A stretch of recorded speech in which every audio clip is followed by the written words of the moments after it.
Jean-Pierre Momo a passé 20 ans à l'usine GMS à la Souterraine. Licencié en 2017, il n'a toujours pas retrouvé un emploi. Il vient d'avoir 60 ans et il est inquiet. J'arrive en fin de droit au 9 octobre et je me demande toujours ce que je vais faire avec un âge de 60 ans. Le boulot, j'habite dans un petit patelin, donc voilà, je suis assez loin de Limoges, assez loin de Châteauroux, je sais pas. Jean-Marc Ducourtiou, lui, y a passé 30 ans de sa vie. Il a du mal à tourner la page. Ce que je veux dire, c'est que par rapport à ce qui a été sacrifié au niveau du nombre de salariés qui ont été mis sur le carreau, et par rapport à la situation actuelle, je suis amer. Présent à une réunion à la Maison de l'Emploi à la Souterraine cet après-midi, Franck Caria, lui, a trouvé un emploi, mais il est venu en solidarité de ses camarades. J'ai été licencié en décembre 2017.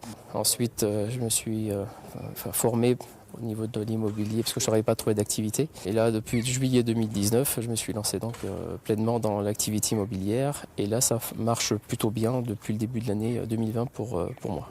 116 salariés travaillent encore chez GMS, devenu LSI, des salariés qui subissent du chômage partiel depuis mars. Le PDG du groupe tient à les rassurer sur l'avenir.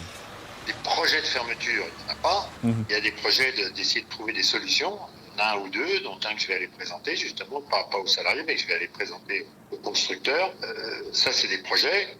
Il n'y a pas de projet de fermeture dans les cartons. Et certainement pas à 3 mois, ni à 2 ans, il n'y a pas de projet. Maintenant, il est évident que si on n'a pas de commande, c'est pas plus compliqué.